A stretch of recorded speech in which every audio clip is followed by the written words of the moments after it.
सावधान, 1 एप्रिल पासून तुमच्या खिशाला कात्री लागणार की तुमचे पैसे अधिक सुरक्षित होणार। जाणून घ्या बँकिंगचे नवीन नियम। गूगल पे आणि फोन पे वापरताय, सावध राहा। जर तुम्ही हे 5 नवीन सुरक्षा नियम पाळले नाहीत तर तुमचे व्यवहार म्हणजे ट्रान्झॅक्शन फेल होऊ शकतात आणि तुम्हाला पेमेंट करताना मोठ्या अडचणी येऊ शकतात। एटीएम मधून पैसे काढण्यापूर्वी हा व्हिडिओ नक्की पहा, अन्यथा प्रत्येक ट्रान्झॅक्शनला द्यावे लागतील अतिरिक्त पैसे।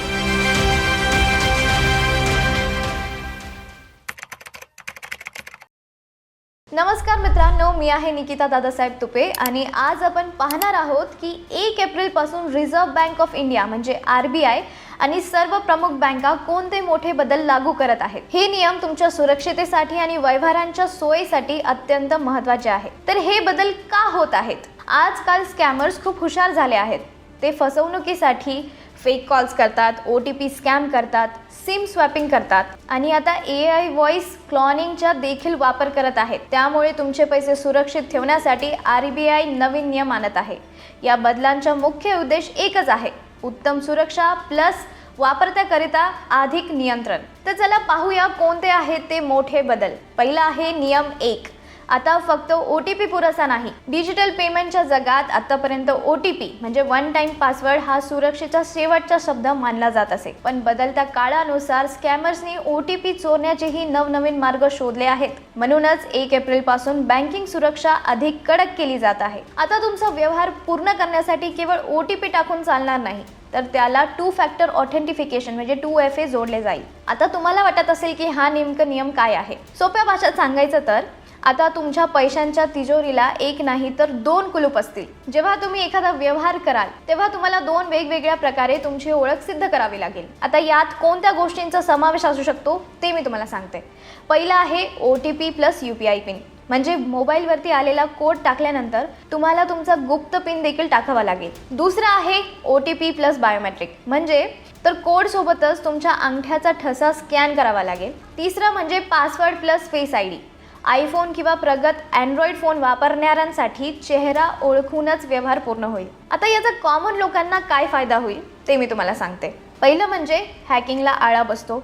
समजा एखाद्या सायबर चोराने तांत्रिक कौशल्याने तुमचा OTP मिळवला किंवा तुमच्या फोनचा ॲक्सेस मिळवला, तरीही त्याच्याकडे तुमचा फिंगरप्रिंट किंवा गुप्त पिन नसेल। दुसरं म्हणजे चुकीचे व्यवहार रोखले जाणार। घरातील लहान मुलांच्या हातात फोन असताना किंवा चुकून कोणाकडून तरी एखादी लिंक क्लिक झाली तरी दुसऱ्या सुरक्षा टप्प्यामुळे, उदाहरण फिंगरप्रिंटमुळे, तुमचे पैसे खात्यातून कट होणार नाहीत। मित्रांनो, जर थोडक्यात सांगायचं झालं तर जरी कोणाला तुमचा OTP मिळाला तरीही तुमच्या शारीरिक खुणेशिवाय म्हणजे बायोमेट्रिक शिवाय किंवा तुमच्या मनात असलेल्या गुप्त पिन शिवाय ते तुमच्या बँक खात्याला सहजासहजी हात लावू शकणार नाही। यामुळे तुमची डिजिटल तिजोरी अधिक हॅकर प्रूफ होणार आहे। आता दुसरा नियम म्हणजे नवीन फोन किंवा नवीन सिम घेतलात तर अनेकदा आपण नवीन फोन घेतो किंवा जुन्या फोनमध्ये नवीन सिम कार्ड टाकून UPI सेट करतो, पण 1 एप्रिल पासून अशा वेळी तुम्हाला व्यवहारांच्या बाबतीत थोडा संयम ठेवावा लागेल। समजा जर तुम्ही तुमच्या नवीन डिव्हाइसवर UPI जसे की गूगल पे, फोन पे, पेटीएम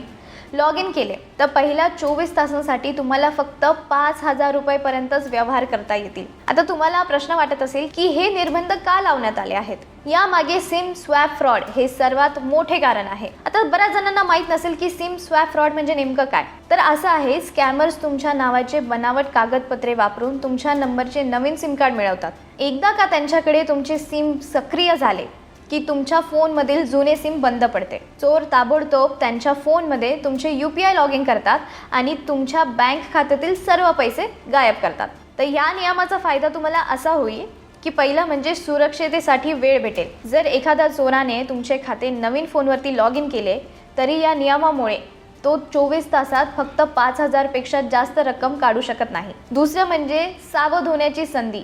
या 24 तासांच्या काळात तुम्हाला तुमच्या बँकेकडून किंवा टेलिकॉम कंपनीकडून मेसेज येईल की तुमचे सिम किंवा UPI नवीन डिव्हाइसवरती सुरू झाले आहेत। जर हे तुम्ही केले नसेल तर तुम्हाला फसवणूक रोखण्यासाठी पुरेसा वेळ मिळेल। आणि तिसरा म्हणजे मोठा फटका बसणार नाही। सायबर गुन्हेगार सहसा एका झटक्यात लाखो रुपयांची लंपास करण्याचा प्रयत्न करतात। 5,000 रुपयांची ही मर्यादा त्यांच्या मनसुब्यावरती पाणी फेरेल। तर लक्षात ठेवा, हा नियम फक्त पहिल्या 24 तासांसाठी आहे। त्यानंतर तुमचे नियमित व्यवहार आणि तुमची पूर्ण मर्यादा सुरू होईल। त्यामुळे नवीन फोन घेतल्यावरती पहिल्या दिवशी मोठी पेमेंट करण्याचे टाळा किंवा ते आधीच प्लॅन करा. आता ढळूया तिसऱ्या मोठ्या नियमाकडे, स्मार्ट सुरक्षा प्रणाली. आतापर्यंत बँक फक्त तुमचे ट्रान्झॅक्शन पासवर्डवरती आधारित तपासायचे, पण आता बँक आर्टिफिशियल एजन्सी म्हणजे AI वापरून तुमच्या व्यवहारांच्या पद्धतीचा म्हणजे बिहेवियरचा अभ्यास करणार आहेत. याला स्मार्ट सुरक्षा प्रणाली असे म्हणतात. ते ही कसे काम करेल ते मी तुम्हाला सांगते. पहिलं म्हणजे पॅटर्न ओळखणे. समजा तुम्ही दररोज दूध, किराणा किंवा पेट्रोलसाठी 200 ते 1000 रुपयापर्यंतचा व्यवहार करता. दुसरं म्हणजे जर अचानक तुमच्या खात्यातून रात्री 2 वाजता 50,000 किंवा 1,00,000 रुपयांचा ट्रान्झॅक्शन प्रयत्न झाला तर बँकेची सिस्टम लगेच सावध होईल. आणि तिसरं म्हणजे अतिरिक्त सुरक्षा. अशा वेळी सिस्टमला वाटू शकते की हे तुम्ही नाही तर दुसरं कोणीतरी तुमचे खाते वापरत आहे. मग बँक तो व्यवहार पूर्ण करण्याआधी तुमच्याकडे फिंगरप्रिंट किंवा फेस ID किंवा एखादा विशेष सुरक्षा प्रश्न विचारेल. आता याचा फायदा काय आहे? जर तुमचा फोन चोरीला गेला आणि चोराने तुमचा पिन शोधून काढला तरीही तुमच्या असामान्य व्यवहार पद्धतीमुळे बँक तुमचे मोठे नुकसान होण्यापासून तुम्हाला वाचवू शकते. आता वळूया चौथ्या मेजर नियमाकडे, पेमेंट करण्यापूर्वी खरे नाव दिसणार. तर मित्रांनो, हा नियम अशा लोकांसाठी वरदान ठरेल जे KYC अपडेट किंवा वीज बिल स्कॅममध्ये अडकतात. स्कॅमर्स अनेकदा त्यांचे UPI नाव MSEB ऑफिसर, कुरिअर सर्व्हिस किंवा कस्टमर केअर असे ठेवतात, जेणेकरून तुम्हाला वाटेल की तुम्ही अधिकृत संस्थेलाच पैसे पाठवत आहेत. तर हे सगळं थांबवण्यासाठी आता काय बदलणार आहे ते मी तुम्हाला सांगते. तर पहिलं आहे, तुम्हाला खरे नाव दिसेल. 1 एप्रिलपासून तुम्हाला जेव्हा कोणत्याही QR कोडवरती किंवा नंबरवर पैसे पाठवण्यासाठी क्लिक कराल तेव्हा त्या व्यक्तीने किंवा संस्थेने बँक नोंदणीकृत केलेले अधिकृत नाव तुम्हाला ठळकपणे दिसेल. बनावट नावांना छाप पडेल. आणि जर स्कॅमरने त्यांचे नाव इलेक्ट्रिसिटी डेप्थ असे डिस्प्लेमध्ये ठेवले असेल तरीही बँकेच्या रेकॉर्डमध्ये त्याचे नाव राहुल कुमार किंवा इतर काही असेल तर तुम्हाला त्याचे मूळ नावच दिसेल. आता तुम्हाला काय करायचं आहे ते मी तुम्हाला सांगते. पैसे पाठवण्यापूर्वी घाई करू नका. स्क्रीनवर दिसणारे नाव तुमच्या ओळखीचे आहे का नाही किंवा ज्याला पैसे पाठवायचे आहेत त्याचे आहे का याची खात्री नक्की करा. सावध राहा तरच तुमचे पैसे सुरक्षित राहतील. आता वळूया 5व्या मेजर नियमाकडे, फसवणूक झाल्यास नुकसान भरपाईचा नियम. अनेकदा लोकांच्या मनात भीती असते की जर सायबर फ्रॉड झाला तर गेलेले पैसे परत मिळतील का? तर 1 एप्रिलपासून रिझर्व्ह बँकचे यावर स्पष्ट नियम आहेत. पण लक्षात ठेवा, नुकसान भरपाई मिळणे हे तुमच्या सतर्कतेवरती अवलंबून आहे. समजा जर बँकेच्या सिस्टममध्ये तांत्रिक बिघाड झाला किंवा बँकेच्या सिक्युरिटी त्रुटीमुळे तुमचे पैसे गेले तर बँक तुम्हाला पूर्ण नुकसान भरपाई देण्यासाठी जबाबदार असेल. आणि जर तुमची फसवणूक झाली तर तुम्ही 3 दिवसांच्या आत बँकेला कळवणे अनिवार्य आहे. म्हणजे तुम्ही जेवढ्या लवकर सांगाल तेवढी पैसे परत मिळण्याची शक्यता जास्त असते. तुमची एक चूक तुमचे नुकसान करू शकतात. सर्वात महत्त्वाचा मुद्दा म्हणजे जर तुम्ही स्वतःहून कोणाला OTP, पिन किंवा पासवर्ड सांगितला आणि त्यानंतर फसवणूक झाली तर बँक तुम्हाला 1ही रुपयाची भरपाई देणार नाही. तर मित्रांनो, लक्षात ठेवा, कोणतीही बँक किंवा अधिकारी फोनवर तुमचा OTP किंवा पिन मागत नाही. अनोळखी लिंकवरती क्लिक करणे म्हणजे तुमच्या तिजोरीची चावी चोराच्या हातात देणे होय. आणि अजून एक महत्त्वाची गोष्ट म्हणजे 1 एप्रिलपासून ATMचे नवीन नियम आले आहेत. कार्ड वापरण्यासाठी आणि ATM मधून पैसे काढणाऱ्यांसाठी आता नियम बदलले आहेत. हे नीट समजून घ्या, अन्यथा महिन्याच्या शेवटी तुमच्या खात्यातून विनाकारण चार्जेस कट होतील. पहिले आहे, UPI ATM व्यवहार आता फ्री नाहीत. आतापर्यंत आपण कार्ड न वापरता QR कोड स्कॅन करून पैसे काढायचो, पण आता UPI ATM मधून पैसे काढणे हे तुमच्या रेग्युलर ATM ट्रान्झॅक्शनमध्ये मोजले जाईल. म्हणजेच जर तुमच्या बँकेने महिन्यात 5 मोफत व्यवहार दिले असतील तर त्यात कार्ड आणि UPI दोन्हीचा समावेश असेल. मर्यादा संपल्यानंतर तुम्हाला साधारण 23 रुपये प्रति व्यवहार अतिरिक्त द्यावे लागतील. दुसरा म्हणजे पैसे काढण्याची मर्यादा राहील. काही बँकेंनी त्यांचे डेबिट कार्डसाठी डेली लिमिट कमी केली आहे.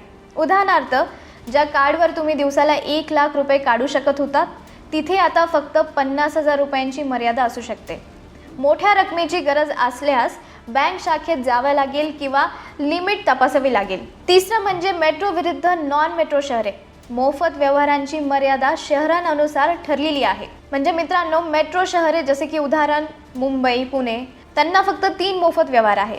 इतर शहरे 5 मोफत व्यवहार. तर लक्षात ठेवा, यात फक्त पैसे काढणेच नाही तर बॅलन्स चेक करणे किंवा मिनी स्टेटमेंट काढणे हे व्यवहारही मोजले जातात. आणि चौथं म्हणजे अयशस्वी व्यवहारांचे शुल्क म्हणजे फेल ट्रान्झॅक्शन चार्जेस. जर तुमच्या खात्यात पैसे नसतील आणि तुम्ही ATM मधून पैसे काढण्याचा प्रयत्न केला तर ट्रान्झॅक्शन फेल होईल. पण सावध राहा, अनेक बँका आता अशा अयशस्वी व्यवहारांसाठी एक दंड म्हणजे साधारण 20 ते 25 रुपये आकारत आहे. त्यामुळे आधी बॅलन्स तपासा आणि मगच कार्ड वापरा. तर मित्रांनो, पटकन आपण तुमची सुरक्षा चेकलिस्ट बघूया की तुम्ही काय करायला हवे. तर व्हिडिओ संपण्यापूर्वी ही 5 कामे आजच करा. पहिलं आहे बायोमेट्रिक्स. तुमच्या बँकिंग ॲप्सवरती फिंगरप्रिंट किंवा फेस ID लॉक सक्रिय करा. दुसरं म्हणजे व्हेरिफिकेशन. पैसे पाठवण्यापूर्वी स्क्रीनवर दिसणारे नाव व्हेरीफाईड आहे का ते तपासा. तिसरा म्हणजे ATM वापर. शक्यतो डिजिटल पेमेंटचा वापर करा जेणेकरून ATM मधील मोफत व्यवहार वाया जाणार नाहीत. आणि चौथं म्हणजे मर्यादा सेट करा. तुमच्या ॲपमध्ये जाऊन डेली ट्रान्झॅक्शन लिमिट कमी ठेवा जेणेकरून फसवणूक झाली तरी मोठी रक्कम जाणार नाही. आणि पाचवं म्हणजे नंबर सेव्ह करा. सायबर फ्रॉड झाल्यास त्वरित 1930 या राष्ट्रीय हेल्पलाईन नंबरवरती कॉल करा किंवा www.cybercrime.government.in यावर तक्रार करा. तर मित्रांनो, हे सर्व नियम तुमच्या आयुष्य कठीण करण्यासाठी नसून तुमचे पैसे अधिक सुरक्षित ठेवण्यासाठी आहे. तुम्हाला यातील कोणता बदल सर्वात उपयुक्त वाटला कमेंट्समध्ये नक्की सांगा. आणि हा व्हिडिओ लाईक करा, शेअर करा आणि अशाच अपडेट्ससाठी बॉसवाला मराठी चॅनलला सबस्क्राईब करायला विसरू नका. ब्रँड पार्टनरशिप आणि ॲडव्हर्टाइजमेंट इन्क्वायरीसाठी ईमेल करा brand@bosswala.com. व्हॉट्सअप करा 9108014192. बॉसवाला. Be the boss.